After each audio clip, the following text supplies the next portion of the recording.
मछली तो निषाद पकड़ता है, मारता है, लेकिन टेंडर जो है वो दूसरे लोगों के पास है। उसके लिए कोई रोड मैप है ताकि उनको टेंडर भी मिल सके, कुछ बिग फिशर मतलब बिग प्लेयर भी तैयार हो? नहीं तो सब मजदूरी में लगे हुए हैं। तालाब किसी का है, टेंडर किसी के पास है, और जो निषाद है, मलाह है, वो सिर्फ मछली निकालने के काम में लगा हुआ है, मजदूर बना हुआ है। उसके लिए हम पहली बैठक किया है कि हमारे छोटे जो गांव के गरीब हैं, जिनके पास कुछ भी नहीं है, 1 इंच जमीन नहीं है, घर है, उसे कैसे लाभान्वित कर सकते हो, उसको लाभ। बड़े बड़े लोगों को तो आपने योजनाओं का लाभ दे दिया। अभी इस बार हमने उसके नियम में बदलाव किया है। नमस्कार, मैं शंभू कुमार सिंह और आप देख रहे हैं नेशनल दस्तक। मेरे साथ डॉक्टर संजय निषाद हैं और यूपी सरकार में कैबिनेट मिनिस्टर हैं। क्या है एजेंडा? और वही लगातार जब से मंत्रिमंडल बना है, अभी एक मीडिया के लोग भी पूछ रहे थे कि आपको मत्स्य विभाग ही क्यों दिया गया। बहुत पढ़े लिखे हैं, डॉक्टर थे, समाज के नब्ज को भी पहचानते हैं, और सवाल है कि क्या पिछड़े का कितना विकास हो पाएगा। और खासकर जिस कम्युनिटी से आते हैं निषाद जी, वो कम्युनिटी आज भी हाशिए पर है। वोट के लिहाज से सबसे मजबूत वो खेमा है, लगभग 2.5 करोड़ की आबादी है यूपी में। तो इसको भी समझेंगे मंत्रालय की तरफ से क्या नई योजनाएं हैं, क्योंकि संजय जी को एक पढ़ा लिखा और विजनरी आदमी समझा जाता है। तो हम भी समझने की कोशिश करेंगे कि सरकार में जो भागीदारी मिली है उस पर क्या कहेंगे, और आगे समाज के लिए क्या प्लान है। सर, आज ने प्रेस मीट रखी थी आपने, और निश्चित रूप से मंत्रालय जीत मतलब मिलने के बाद सेवा का अवसर है, क्योंकि राजनीति एक सेवा का अवसर है। वो भी संविधान में कानून से नींव बनाकर और सहयोग दे के सेवा का अवसर है, और नीतियों में बदलाव करके सेवा। जो नीति खराब है, नीति दर्द देती हो, जो कानून उन्हें नुकसान पहुंचाता हो, या उस समय के लिए बना हो और इस समय के लिए वो उतना फायदा नहीं देता हो, ऐसे सारे कानून के बदलाव करने की जो पावर होते हैं, उससे जो है सेवा करने का जो आनंद आता है। और कुछ भी नहीं है जिसके पास, उसे भी विकास की मुखधारा में, जिसे किसी ने नहीं पूछा है, 70 साल से सताया गया हुआ हो, वो सत्ता के साथ जोड़कर उसे विकास, उसे सहयोग करके, कानून से, पैसे से, धन से, ज्ञान से, हर तरह से सहयोग करके, न्याय से सुरक्षा देकर उसे विकसित कराने के अगर अवसर दिए जाए, तो इस सेवा के भाव से हम लोग मिला। हमें बधाई है मोदी जी को, अमित शाह जी को, नड्डा साहब को, धर्मेंद्र प्रधान जी को, कि उन्होंने हमें जिस समुदाय के लिए हमें संघर्ष कर रहा था कि उसे विकास की मुखधारा से जोड़ा जा सके। पिछली सरकारों ने गलत नीतियां, अंग्रेजों ने तो नीति बनाकर, कानून बनाकर गुजारा ही था।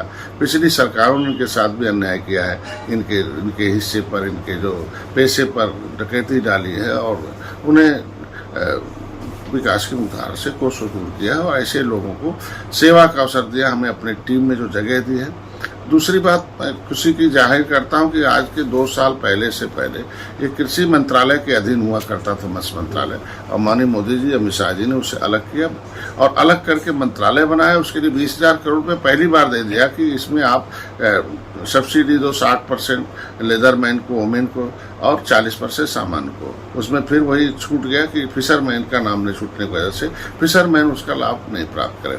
आज के दिन में हम जिस समुदाय से आते हैं उन्हें सेवा का अवसर मिला हुआ है। इन नीतियों में बदलाव लाने के लिए और माननीय योगी आदित्यनाथ को धन्यवाद दूंगा कि उत्तर प्रदेश में भी मंत्रालय अलग किया, कैबिनेट मिनिस्टर हमें बनाया है। अब जब इसका मंत्रालय अलग हो जाता है तो मंत्रणा से उनका विकास होता है। जब मंत्रालय ही नहीं अधिक होता है तो जो बने बनाए कानून है उसी कानून के अनुसार। डॉक्टर साहब, क्या एजेंडा है आपका? पहला जो 4-5 एजेंडा बताइए, कि चूंकि आप एक विजनरी आदमी हैं, आपको मंत्रालय मिला है, और जो समाज हाशिए पर उसका युद्ध स्तर पर किस तरह का प्रोग्राम चला? तो मैं उदाय धन्यवाद दूंगा योगी जी को कि मैं कैबिनेट मिनिस्टर का शपथ लेने के बाद पहले मैं उन्हें बधाई देने गया और आशीर्वाद लेने गया, दिशा निर्देश लेने के लिए। उन्होंने कहा भाई उत्तर प्रदेश तो बनाया जा रहा मिलके, लेकिन आपका जो विभाग है, आपका जो है कि उत्तर प्रदेश में दूसरे प्रदेश से मछली आती है, और जिसकी वजह से आने में देर होती है, उसकी गुणवत्ता खराब होती है। ऐसे में उत्तर प्रदेश को इतना उत्पादन करो कि हम लोग दूसरे प्रदेशों को लाया जा सके। उसके लिए जो ट्रेडिशनल सिस्टम है, आधुनिकीकरण किया जाए उसे। इनको जो ट्रेडिशनल फिशरमैन है उनको आधुनिक उनको ट्रेनिंग किया जाए, उन्हें मोटिवेटर दिए जाए। अंतर्राष्ट्रीय स्तर पर जो इस मछली पालन में जो नियम कानून जो विज्ञान आया, उससे तकनीकियों का इसका उपयोग किया जाए।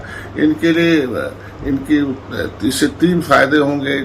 एक तो रोजगार के साधन बढ़ेंगे, दूसरा प्रोटीन युक्त खाद्यान्न बढ़ेगा, तीसरा हम रेवेन्यू भी बढ़ा सकते हैं। ऐसे में हम इनकी उत्पादन और मार्केटिंग के लिए हम लोग काम करें। तो उत्पादन के लिए मैंने हैचरीज का दौरा किया। सबसे पहले हमने अधिकारियों की सबसे पहले बैठक की, उसमें 29 पॉइंट निकल के आए, जिसमें 5 नीतिगत बदलाव लाने का था और 5 वहाँ उसको धरातल पर लाने के लिए उसमें लाया था। नीतिगत बदलाव में पहला था कि जो उत्तर प्रदेश केंद्र से उसका अनुदान जाता है उसमें लेदरमैन और वोमेन का है, फिशरमैन छूटा उसे लागू किया जाए।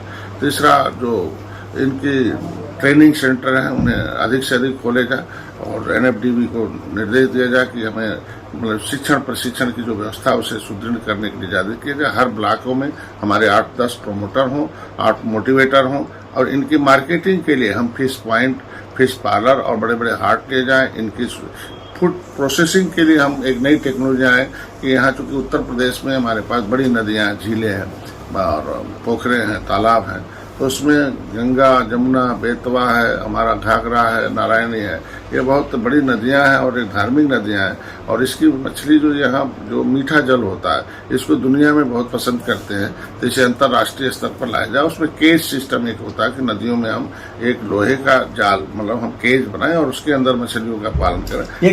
एक समस्या है कि जो मछली पालन जो मत्स्य में है वो मजदूर बना दिए गए हैं, उनके पास तालाब नहीं है, सरकारी जो तालाब है उसके टेंडर्स में वो भागीदारी नहीं है।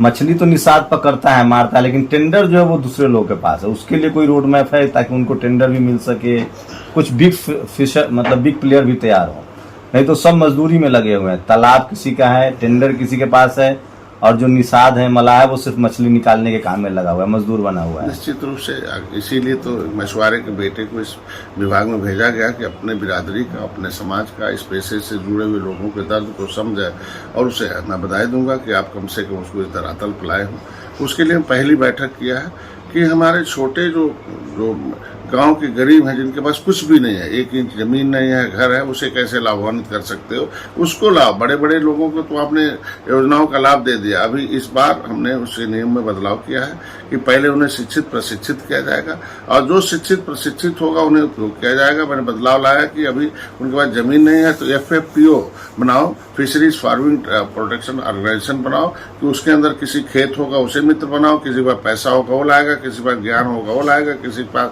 बुद्धि होगा और आएगा। इस चारों तरह के आदमियों को लाओ और उन्हें हम लोग 60% सब्सिडी देंगे और ट्रेनिंग देंगे फ्री का और उन्हें उत्पादकता को हम खुद बढ़ाएंगे। और टेंडर में रिजर्वेशन सिस्टम है बिहार में फिशिंग विभाग में कि कोई निषाद कमेटी का ही आदमी टेंडर ले सकता है। उत्तर प्रदेश में भी ऐसा स्पष्टीकरण पहले मछुआरों को मिलना चाहिए, स्पष्ट लिखा हुआ उत्तर प्रदेश राजस्व संहिता 2019 में कि स्पष्टीकरण है कि मछुआरे मतलब केवट, मल्लाह, बिंद, कश्यप, कहार, थीवर, रैकवार, बातम, तुरैया, ये पूरा का पूरा लिखा हुआ। लेकिन अभी जो योजनाओं का लाभ देने की बात है उसमें लेदरमैन, वोमेन है, फिशरमैन छूटा हुआ है, तो स्पष्टीकरण होने से भी उन्हें नहीं मिला।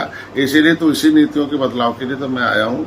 माननीय रूपाला जी से मिलूंगा, केंद्रीय मत्स्य मंत्री हैं, और उनसे कहूंगा कि इस नीतियों में बदलाव लाया जाए जो इसमें विकास की मुख्यधारा से कोसों दूर है और जिसके लिए ये मत्स्य मंत्रालय में ना उन्हें भी साझू तो गरीबों के लिए और भी एक क्रेडिट कार्ड जो है उसे फिशरीज क्रेडिट कार्ड है, FKC बनाया जा रहा है। और प्रधानमंत्री ने खुद उसने कह रखा कि ऑर्डर कर रखा कि वो अगर 1 साल के अंदर किसान वापस कर देता पैसा तो उसको हम ब्याज मुक्त कर देंगे, मतलब साल भर के अंदर पैसा ले और ब्याज मुक्त कर दे। और ये भी होगा कि अब फिशरीज जो क्रेडिट कार्ड है वो जो लीज पर जमीन है उसको भी दिया जाए। इसके लिए नीति बदलाव के लिए मैं काम कर रहा हूँ। और एक जो बायोफ्लेक एक ऐसा सिस्टम है कि जो हम बहुत लंबे पोखरे जमीन न हो उसे भी हम मदद करें कि दरवाजे पर भी अगर थोड़ी जमीन है उसके पास तो टैंक में मछली पाल ले और वो नई टेक्नोलॉजी से मछली डेवलप करा ले कि जिससे कि वो विकसित करा ले। तो ये छोटे छोटे किसानों के लिए छोटे छोटे योजनाओं के माध्यम से उसे बड़ा बनाया जाएगा। जब वो बड़ा बनाया जाएगा बड़े काम करेंगे, क्योंकि बड़े डैम को लेने के लिए ज्यादा पैसे की जरूरत है। उसके लिए हम उसके लिए जो पार्ट था कि 10 साल का पैसा एक ही बार देना हुआ था, तो ऐसे लोगों के अभी होगा कि हर साल पैसा देना है। तो नीतियों में बदलाव हो रहे हैं और छोटे किसान भी, मछुआरों को भी लाभ मिलेगा। और निश्चित रूप से पहले क्या था कि पोर्टल 2-4 दिन के लिए खुलता था, जो उसमें अभ्यस्त लोग थे ट्रेडिशनली फायदा लेते थे, वो जो है ले लेते थे, अभी युवक नहीं, अब ट्रेंड लोगों को ही योजनाओं का लाभ मिलेगा, पात्र व्यक्तियों को ही सहायता मिलेगा, जो इसमें इच्छा से काम करना चाहता है उन्हें हर संभव मदद दिया जाएगा, ट्रेनिंग दिया जाएगा, उन्हें प्रमोशन दिए जाएंगे, डिमॉन्स्ट्रेशन किए जाएंगे, दूसरे प्रदेशों में भी दिया जाएगा, उनके साथ आदमी लगाया जाएगा मॉनिटर, उन्हें एक सामाजिक सवाल है, शाकाहारी बनाओ अभियान चल रहा है खासकर बीजेपी शासित राज्यों में। गाय वाला तो समझ में आता है क्योंकि जो लोग गाय अनुदान भी मिलता है, गाय के लिए गौशाला बना हुआ है। जो बैकवर्ड कम्युनिटी के लोग हैं, जो शेड्यूल कास्ट हैं, वो बकरियां पालते थे, मछली का व्यवसाय करते थे, तो शाकाहार के बाद तो उनकी रोजी रोटी पर बहुत चोट पड़ेगी, जो बकरी पालन करते हैं, मुर्गी पालन करते हैं, मछली पालन करते हैं। देखिए, इस भारत एक स्वतंत्र देश है, धार्मिक स्वतंत्र देश है, और हर धर्म और हर एक सोच के लोगों को रहने का इसमें है। निश्चित रूप से शाकाहार एक स्वस्थ जीवन और लंबा जो है उम्र बढ़ता है और शांति आती है, उसमें हम उसका नहीं करते। लेकिन आज के दिन में जो हमारे शरीर के लिए carbohydrate, protein, fat, mineral, vitamin, पानी, हवा शुद्ध चाहिए, तो निश्चित रूप से प्रोटीन की कमी को पूरा करने के लिए मत्स्य पालन ही आ गया है आज के दिन में, और उसके लिए निश्चित रूप से सरकार योजना दे रही है, सब्सिडी दे रही है मछली पालने के लिए, बकरी पालने के लिए, पशु पालने के लिए। तो ये कैसे कह सकते हैं कि हम उसको रुकावट पैदा करें? सरकार, भारतीय जनता पार्टी हर स्तर पर उन्हें शायद जितनी सब्सिडी आज मोदी जी दे रहे हैं, योगी जी दे रहे हैं, उतनी सब्सिडी अभी निषाद राज बोट योजना बनाई है, जिसमें 40% उन्होंने बोट के लिए, जाल के लिए और उसने इक्विपमेंट खरीदने के लिए दिया, 25% बीज के लिए दिया। तो अभी उसे डेवलप करने के लिए माननीय योगी आदित्यनाथ ने खुद हमें बैठक कराई, और बैठक करा के देखिए मॉनिटरिंग कर रहे हैं, प्रोजेक्ट बनाया है कि 100 दिन के अंदर करोगे क्या, 100 दिन के अंदर आए भाई नदियों में हम रेंचिंग करेंगे, मछली डालेंगे, फिर 750 हेक्टेयर 100 दिन के अंदर पोखरे बना लेंगे। पहले मार्टेलिटी रेट हमारी बढ़ जाती थी हेचरीज में, उसे नर्सरी तैयार करेंगे कि बड़ा करके तब हम माइग्रेट करें, तब हम डालें नदियों में, फिर उनके लिए मृदा परीक्षण और पानी के लिए। तो ढेर सारी योजनाएं उन्होंने बताया कि 6 महीने में क्या करोगे, 3 महीने में, 6 महीने में, साल में, 1.5 साल में, 2 साल में, इसका एक टाइम बाउंड प्रोग्राम बन रहा। तो निश्चित रूप से इसमें जिसे जहाँ इच्छा करेगी, जो मछली खाना होगा, मीट खाना होगा, वो खाएगा। जिसे स्वस्थ जो धर्म में रहना चाहता हो धर्म में रहे, उसमें कौन सा बात है। तो ये संजय निषाद हैं और यूपी में एक बड़े भागीदार हैं बीजेपी के, और मत्स्य विभाग मिला है इस देश के तमाम जो खासकर जो ओबीसी कम्युनिटी में आता है, मत्स्य निषाद कम्युनिटी, उनकी नज़र है कि संजय निषाद के फैसले से समाज को कितना फायदा होगा।